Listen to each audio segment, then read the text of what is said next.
I'm Coach Wolverine. Coach Kelowna. And today we're going to talk about the many phases of imposter syndrome and how even people who are actively in this personal development, self-awareness, and self-reflection, I'm talking about myself here, deal with this on a very regular basis. Now, I find the foundation of imposter syndrome is basically built on the belief of I'm not good enough, but the driving force behind it is because we want to be good enough. Agree? Disagree? Yeah, Yeah? absolutely. Awesome. So basically, it's like using our... So when I related this to myself, what I really tried to do was actually just flip the script. It's like, okay, if I don't think I'm good enough, what can I do to become good enough? Just continue moving forward, right? Keep moving the needle. And then compiling that list of evidence behind me, so I'm like, okay, this is tangible. This is here. I see this. I can hear it. And then it's just my ego. It is literally just my ego telling me that. But then it's like, okay, there's the next step. And this is something I actually work on with my clients. The next step is like that voice in your head. Whose voice is that? Because I can almost guarantee 9.5 times out of 10, that voice that's telling you that you're not good enough is not your own voice. So then it's figuring out whose voice is that actually and addressing that. And so like for myself, there's a lot of peers. How about you? Well, I think like I adopted it at some point when I just decided, hey, I just got to be better. Okay. Like so is your voice in your head your own voice? I've got to be better. Like I want to be better. Right. I think, and that's the shift that I've made. Instead of like, oh, I have to be better. It's like I'm going to, I want to, and I will, is much different than you have to be. It's making it to be a choice as opposed to a should. Yeah, like an expectation, right? Like I have expectations for myself, but I also have confidence in like the direction that I want to go, and the value and the mission that I'm doing and waking up and like living through that purpose in a sense every day. And I think with imposter syndrome, it's like you said, look back and look at the evidence. Like what I talk to some of my clients about and what I do when they're really struggling, it's like, okay, like we're going to chunk this out into 24 hours. At the end of your day, you look at like the purpose of your day or the like your main core goal right now, whether it's financial, whether it's interpersonal relationships, whether it's education, whatever it is. If you get to the end of your 24 hours and you can't pinpoint one thing you did in that day to move the needle, then whose fault is that? Right? Like obviously you're going to feel like you're not getting anything done if you are indeed getting nothing done. The imposter syndrome becomes the problem is when we're like being looked at as people of value or of knowledge and we're not necessarily believing that. Like other people are seeing an identity that we don't necessarily fully believe yet. Yep. Right? But again, the proof is in the pudding. You show up and you do it. And if I know that if I do this long enough and if I continue to educate myself, I continue to be open to new ideas and new conversations, that what I want to do as a purpose is going to carry the proper value for the proper people. Yep. And that's essentially how I work my way around the imposter stuff is like, put me in a room with people that know more than me. I have something to learn rather than I've got to try and impress these people. Yeah, then we get ourselves out of the being ego-driven, which is not a good place to be for imposter syndrome because it just ends up feeding more of the imposter syndrome. Yeah. Right. And then flip that around and then you're going to let your ego run wild and it's like, well, I'm better. I deserve this. I deserve that. Yeah. And then you fall into the entitlement capsule. Yeah. Which is super fun for everybody around. Yeah. Yeah. So so basically I know for myself, like, as you just said, for chunking it down to the 24-hour period, and if you have no evidence, basically like what I tell my clients is just like create evidence. Yeah, go do the thing. Right. So what is it that you think that you're supposed to be doing or that you've committed to yourself, right? That's a big one too. Is like I find a lot of it, it's like I feel it when I say I'm going to do something and then I don't do it, right? I'm teaching myself that I can't trust myself. So I'm then fueling my own imposter syndrome. So it's like, okay, well, first place to take inventory, what have you said that you're going to do and not followed through with? And address that first. Secondly, if that hasn't been a chapter to be opened up yet, is what can be implemented right now then to start fueling the identity that you want to surround yourself with in the next 5 And then, years, yeah, right? how are you going to move the needle, right? It, And it's literally encapsulates that fake it till you make it. Like we have to. in a good way. Yeah, of course, of course. I guess okay. That phrase can be taken in so many different not great ways, but at its foundation, right? It's like if I want to be a successful coach, I have to act as if I'm a successful coach, which means I have to make sure I am scheduling clients, I'm talking to people, I'm helping people when I can. Are you doing all of the things as a successful coach would You're do? giving, right? Right, And like, giving. yeah. You know, a lot of different energy exchanges, that going and meeting people, business networking, whatever it encapsulates. And so if I know that that's what it takes to be a successful coach or successful entrepreneur in any facet, then do those things to build said evidence. Yeah, no. But yeah, like back to that, right? Like if you want to look at, like, this is why everybody starts out in the gym. Like we don't really focus on daily purpose or focus on anything, is because the gym, as we talked about before, and workouts are isolated pieces where we have control.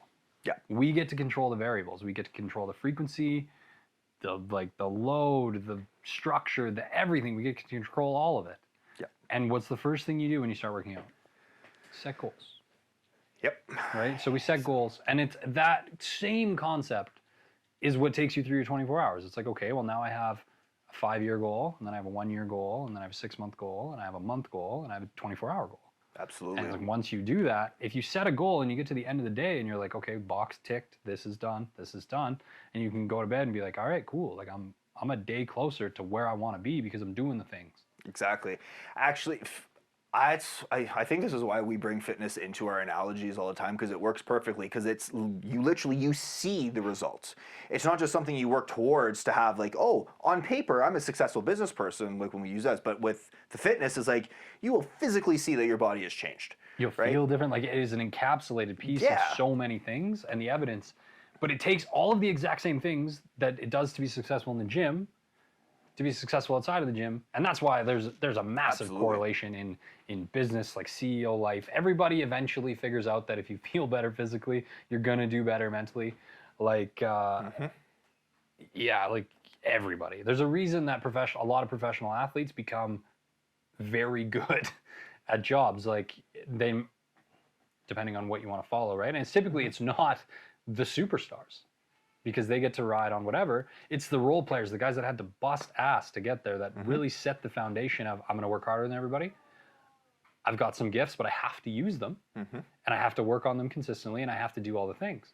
So it's like, yes, you set a foundation by being in the gym, but the difference is, does that carry over outside? And that's, I think, the biggest piece to like even young kids in sports or anyone that's thinking about that is like sports beyond fitness carries so much life lessons, and it takes a coach to bring those out of the sport. It takes the right conversation, absolutely, or the right parent to do it. And like kids that get to play team sports, man, so fortunate. It's the number one thing you can to do to learn about so much and see different roles of people and this and that. And I was fortunate enough to play so much, and I know that's why I like hark back to sport and I hark back to the athletics so much, because that's where you learn everything. You learn how to put like stuff on, you learn how to go to war, you learn how to win, you learn how to lose. You learn how to be a part of a team. Super big, and you learn that there's an individual role inside of every team. Yep. And like using that analogy, like I'm probably going to get a little bit of pushback for this, but I despise the term self-made. I really do. And I'm going to follow up as to why I despise that term, is because every single one of us, to get to whatever goal that we have set, we had help. We read a book, we talked to somebody, we adopted other beliefs other than our own to move that needle forward, right? If I was 100% self-made, that would mean I would have everything right here and just grind it on my own. But that's not the case, right? You and I bounce ideas back and forth. I have my mentor that I bounce ideas off of. I have peers. I learn through my clients. I learn through other coaches that I consume content on Instagram or Facebook, right? Or YouTube, right? If we are learning through steps, through trials and errors and mistakes that other people already made for us. So that is why I do not like the term self-made. And going back to that sports is when we are in sports, we learn that if you want to be a successful hockey player, you need to rely on your team. You can't be a one-man show and carry your entire team unless you have a good team dynamic. You can't, right? Like it'll get you so far, but if you want to get where you really want to get in everything, right? You want to be a leader in the business world. You want to be a leader. Like I've been in management positions and all that stuff. And the biggest issue in management is people think they're a one-man show. Yeah. That's the biggest issue anywhere, right? Like it becomes, it's me first and then everybody else. Whereas it's like, no, if you take care of your team will take care of you. And that's how you lead. There's a difference between being a manager and a leader. And like the biggest thing is you have to lead by example. And you have to do these things, right? Yep. Like if you show up on a construction site and the guy that's running the place is down in the ditch digging because he's got to get some stuff done, chances are people are going to be working. Yep. Right. But, absolutely. And then there's the other side of it is like, well, they earn the right to not do it. And I was like, okay, but there's new people that come in, whatever. They earn that right, but like so to speak. So with that analogy, right? I used to manage a security team for a nightclub. I wore a suit. I would be one of the first people to be involved to help break up altercations. I went through so many suits because I went there for it. I never expected anything from my team that I myself wouldn't do as well. Exactly. And that's even my workouts. I won't program moves into a program that I haven't done. Yeah, exactly. And so with all of this though too, right? This just goes back to the original core of like we're creating that evidence to break that feeling of being an imposter. But I think this is another point that just to touch on before we close up is that feeling of being an imposter never goes away. I don't feel because, and that's okay. And that's the thing is being okay with that is just knowing that, you know, when we're trying to create a successful business or a successful team or start a new goal project, whatever, and we really want to do a good job at doing it, using that feeling of an imposter syndrome as fuel. It's just like, okay, I'm just going to show up to the best of my ability that I have every single day, use it as fuel, and know that feeling of being an imposter is never going to go away. But our relationship with that feeling of being an imposter has so much room to change. Absolutely. And that, for me, is what changed everything. Do I feel like I'm an imposter as a coach? Absolutely I do. Because I look out and I see people, I'm like, wow, these are people that are like coaching hundreds of thousands of people around the world, blah, blah, blah. At a time and making X and Y and doing the thing. But it's like, at the root of it, what's our goal as coaches? It's to input value in everybody that we connect with. Exactly. And if we're doing that and it happens to be 10 people, 100%. Yeah. Great. We're doing our job. And then you just keep doing that and eventually it comes around, right? Like with this, right? Even this thing, we started because we were like, hey, these conversations have a lot of value for people. What do? Well, we put them on social media and just like let people decide if they want to hear it or not. Yeah. So, and now we're sitting and we get to like film and like do a bunch of cool stuff. With professional cameras and lighting and stuff. Yeah, all the stuff that I joke about it regularly. I talk to my friends, I was like, oh, ask me 3 years ago if you ever thought I'd be going to a place to sit in front of a camera to talk about stuff. No shot. No. Or just like when I started coaching, I'd sit in front of a screen, in front of a teleprompter to do our lives that we had to do for a month and like just not want to do it. Like I'd sit there and be like, what am I doing? Every day for a month. But that's the whole reason it's in the process is like you just do it. Yep. And eventually it might not go away, but you just don't care. Or you're just like, hey, I know that this just has to happen. Yeah. Right. It's part of the growth. Because even if the area that you're feeling an imposter in, even if you get so for example, designing a website. Well, I don't know how to do it. Then you learn how to do it. Okay, cool. I now know how to do a website. Then there's another thing and another thing, right? There's always going to be a moving part. There's always stuff. Always moving it's parts. So cool is like, oh, you can either just talk about doing the things or you can just go do it. And then the next thing comes up and you'll do that. And then eventually there's a pile of stuff that you've actually done. And that's one of my favorite things to do with clients. It's like, all right, every time you say you're going to do something this week, write it down. Yep. Just like, that's it. I don't tell them what, nothing else. And then at the end of the week, I ask them, I was like, hey, go through that list and check off everything that you did. And it's not a lot. Nope. Compared to the following week, it's like, okay, write it down, do it, check it off immediately.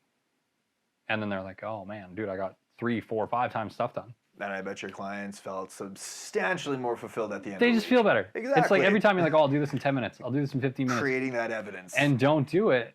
You're just like, oh. And now that's going to happen every time. You're going to be 15 minutes late for your work, 15 minutes late for your workout. You're going to cut your workout 15 minutes short. Like these are habits that build through the littlest things. Oh, I want to sit on the couch for another 15 minutes. I want to stay in bed for another 15 minutes. Okay, but just know that doesn't just happen once today. That's probably gonna happen 4 or 5 times today. Yeah. So Yeah. I think that's it for me. I just think it never goes away, and it holds people back more than anything. But if you go do the thing, it holds us back. So create the evidence to support the story you want to be writing for yourself. If you want to be successful in this, then do what you think and feel that successful people in this area would do. If you don't know, research. I mean, we literally have computers in our pockets, I mean, so yeah. we can find it. So create that evidence and know that that feeling is never going to disappear, but your relationship with that feeling 100% can. And the absolute best thing you can do is surround yourself with people that are a couple steps ahead of you and quit trying to think you have to do it on your own. There it is. On that note, please like, share, and subscribe on whatever platform you're consuming this content on. And until next time, Cheers. Cheers.